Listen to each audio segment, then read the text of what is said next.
That was insane, grabe. Ano yung feeling na nakita yung pelikula? Kasi parang ilang taon din bago nyo napanood yung pelikula. Well, basically, it's my third time watching it. So medyo nakapag-recalibrate na ako.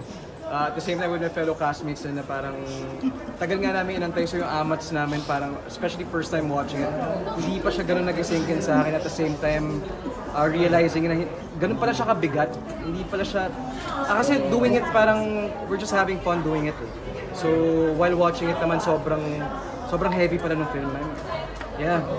Pero paano mo na-let go yung character mo? Kasi it's super heavy, parang at out of this world yung character eh. Siguro it's malaking factor po yung mga castmates ko, which is when we do our scenes, sobrang hindi kami nagsasapawan. Like in terms of tulungan lang talaga kami, with consent po lahat ng ginagawa namin. So at the same time, it takes a lot na to help each other, like, which is malaking tulong po yun in terms of doing any projects talaga.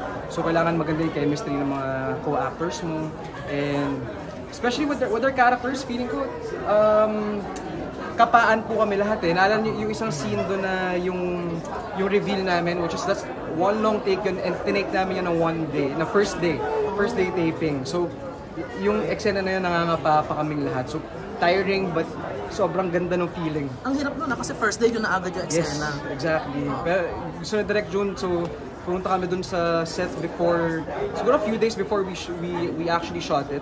Nag-rehearse muna po kami on set para makapa, at least alam namin yung gagalawan namin. So, nakatulong ba na parang kasi magkakilala na kayo ng Coco at saka ng ibang cast? Oo naman, malaking tulong po yun kasi nga since comfortability na rin, that's one. And at the same time, yun nga po yung sinasabi ko kanina na walang may mga boundaries kami na sinasabi namin kagad with consent po talaga, which is super important to do, especially to do the sex scenes. It's a big factor to have consent with your co-actors. Kasi pinaka-nahirapan kasi ang daming intense scene eh, talagang shock talaga. Pinaka-nahirapan ako, siguro yung nag-gitara talaga ako. I don't play any instrument, yun yung problema. Sabi ko, Direct June, sabi ko pagubadin nyo na ako, huwag nyo na lang pag-play ng instrument. Honestly, doon ako kinakabahan, tapos tinake pa namin siya parang 5th day pa ng taping. Tapos doon pa ako nag-worry kasi sa mga ibang eksena. Paano ka napapalag doon sa eksena na yun? Saan po? Doon sa pag-play ng guitar? Hindi, kailangan siya sa story. So with that, kailangan ko lang talagang isink in sa sarili ko na I really have to do it. So inaral ko lang talaga siya kahit yung mismong material na ginamit. What was your first reaction upon reading the script? Kasi medyo mabigat yung title ng movie. Well, sabi ko kay Direct June at Direct Percy, this film made me super brave. Since 2021 ko, so that was like after Game Boys, pinit siya sa akin na parang, sabi ko, well, maraming self-talk po, maraming questions sa sarili ko na, ano ba, kaya ko ba? Is it worth it? Like, syempre, like, ang laki ng tiwala ko sa Idea First Family na hindi naman nila ako papabayaan or sila ko, everyone, Elora, Ate Sue.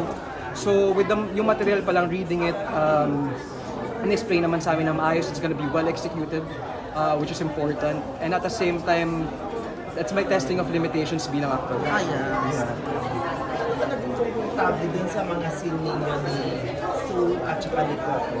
Parang iba din yung naging atake mo doon compared doon sa series mo. Tapos dito sa movie, iba din yung atake mo. Marami kasing paghimay, siguro in terms of preparing kasi for a character, inihimay ko po kasi like, kahit hindi ganun ka kinukwento sa storya mismo, ako na po mismo yung gagawa ng, kumbaga, imagination na saan ba nanggaling si Oliver, paano ba siya pinalaki, ano bang traumas niya, ano bang zodiac sign niya. So marami po yun eh. So para doon mo siya mabubuo yung buong personality nung character. Yeah, in any character that I do. Nagkaroon ba kayo ng awkward ni Coco doon? Wala, nako. Awkward ni Sue. Nako.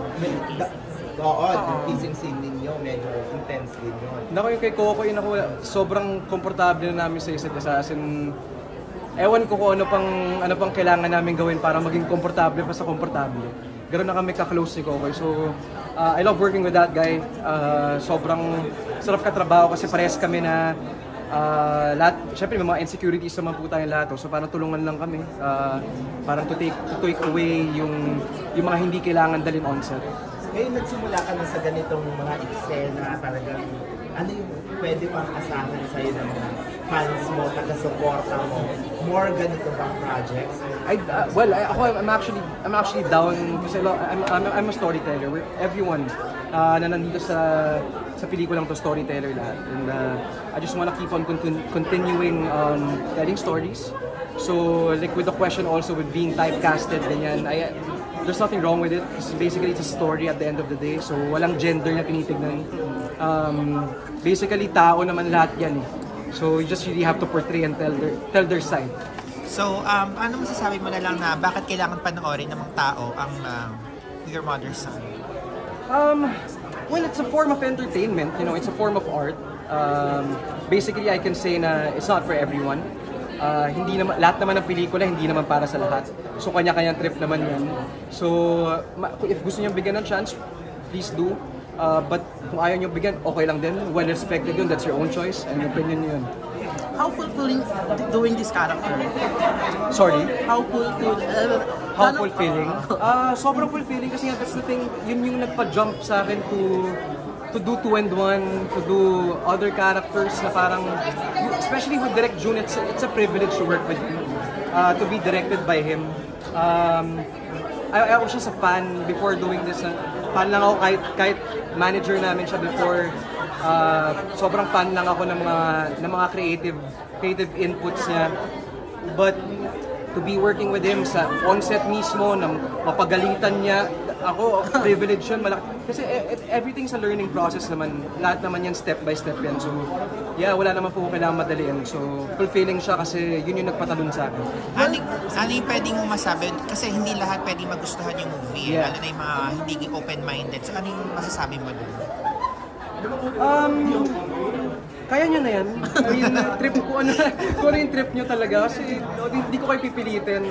Wala naman dapat mamilit, no? So, kung trip nyo, game, please. Pero kung wag, okay lang. Chill lang kayo dyan. Manood kayo ng ibang trip nyo. Kerry. While doing this film, ano yung na-discover mo sa sarili mo bilang isang actor? Siguro na meron pa palang lalayo dun sa mga stereotype na atake. Marami pa palang layers na dapat i-consider. Hindi lang kung ano lang dapat yung tingin mo. Marami pa palang pwedeng i-consider na ipasok-pasok pa to actually palawakin pa yung character. Pero marami nang tatanong, totoo ba daw yung mas malaki yung kay Coco? Nako. Totoo ba yung sabi ni Totoo ba yung dinrawing doon sa gitara? Dahil ako, bigay na natin kay Coco ito, sige. Ano to, para sa kay Oliver and Eman. Pero sa totoong buhay, hindi ako papatalo siya. Joke lang. Dila rin. Pero nakakatuwa, ang daming nagsumusuporta dito sa pelikula ninyo. At sa, of course, sa Enlighten Film Festival. Ano masasabi mo na lang? I'm super grateful. Honestly, this opportunity, maraming pinasok for me. I'm just really thankful. Wala akong ibang gustong sabihin kundi pasalamat lang talaga sa lahat. Even with everyone na even ma-consider ako mapasok dito, malaking bagay na po sa akin. Congrats and of course, parang dito sa moving to, parang ang dami nang i-open sa'yo na opportunities. Kasi parang ibang acting yung pinakita mo dito. Parang ano yung mga nakikita mo pa na in the future, pwede mong gawin ng mga character. At sino yung mga actor, tapos may Coco, di ba? Parang pwedeng ganito siya nagsimula din noon eh. How about you? Kanino ka? Salamat po dun sa compliment. Well, actually, like I'm a huge fan of JLC ever since I was little. Because his magic, iba yung magic na dinadala niya, like being paired up to different leading actresses nag-work na hindi wala siyang love team. Malaking ako parang wow, I mean, ikaw lang stand alone, wala kang ka-love team and it works every time. Tapos ngayon he's doing art films which is super I want to keep doing. I'm super grateful for doing like senior high street, no. Pero as much as possible, I still want to keep on doing passion projects such as. Yeah. Your dream role. Dream role siguro. I love doing I love psycho films kasi. So mga dark films ganyan. So kung may mga dream role ako siguro yung mga psychopath ganyan, no. Pero effective ka rin sa BL eh. So, salamat po. Sino kaya yung pwede? Kinikilig siya doon eh. Kahit kanino ka i-partner. Parating yan nire-replay. Kay Coco, parang andun lagi yung chemistry. Sino yung parang gusto mo pang maka-pair? Well, ako feeling ko, since I've been doing BLs, no, I mean, yun yung sabi ko, like, pag may na-offer naman, walang problema. Pero as much as possible, I just really wanna, like, step away lang, konti, medyo hinga-hinga lang. I just wanna do other projects as well. Pero kung ma-offeran, different timpla ng BL, why not, right? I mean, pero gusto ko lang muna lumayo. Pero with Zijan, ako okay na ako doon, honestly. Like, iba rin yung chemistry namin ni Zijan, so sobrang iniingatan namin. And tuloy-tuloy yung story ninyo sa High Street? Yes. Sa May na papalabas? Wow. Yeah. Pero I don't wanna give out info muna kasi Pero I saw really... si Jan, parang pulis siya doon. Yeah. Yeah. Yeah. Yun lang talaga. Ayoko muna kasi para ma-enjoy nyo lang din yung ma-enjoy nyo lang din yung proseso ng paggawa din namin bilang manonood. So, enjoy nyo lang din yung amats na pwede nyo makuha. Thank you. Meron pa bang aabangan sa yung upcoming projects aside from High Street? High Street. Well, now I'm really super focused with High Street. So, yun muna po yung ma-announce ko. Pero yeah, I'm super excited sa lahat kami na sobrang pinaghihirapan na ngayon kasi nga it's a different, basta iba siya sa scene. And we're happy kasi you're part of Cornerstone na and Star Magic. Yes. How does it feel? Yun, malaking po yun. I'm really grateful. At the end of the day, grateful lang po talaga ako sa lahat ng blessings. Blessings, tuloy-tuloy lang. Ako mas maraming papasalamat kaysa sa ihiling. Kasi pag sinabing Cornerstone, talagang quality artist, talented artist. Yes. And you're one of them now. Yes, I'm honestly pressured, no. Pero as much as possible, I try to enjoy and try to andito pala ako sa stage na getting to know the whole family. Yun din, take ko rin ng one at a time kasi at the same time gusto ko lang silang i-treasure talaga. Lahat ng mga nangyayari sa akin, gusto ko lang yakapin. Yeah, congratulations. Salamat. Invite na lang everyone to watch the remaining days of Mother and Son. Actually, today is the last day. Okay. So wala nang remaining. Yes, gusto ko lang pasalamat po sa lahat ng mga nanood at sa sumuporta ng Enlighten, ng Idea First 10-year anniversary film festival. Sana napanood nyo yung mga maestro na ginawa ng Idea First family kasi it's truly worth it. Ayun, maraming salamat po and hope to see you guys soon. Thank you guys. Thank you. Thank you po, thank you.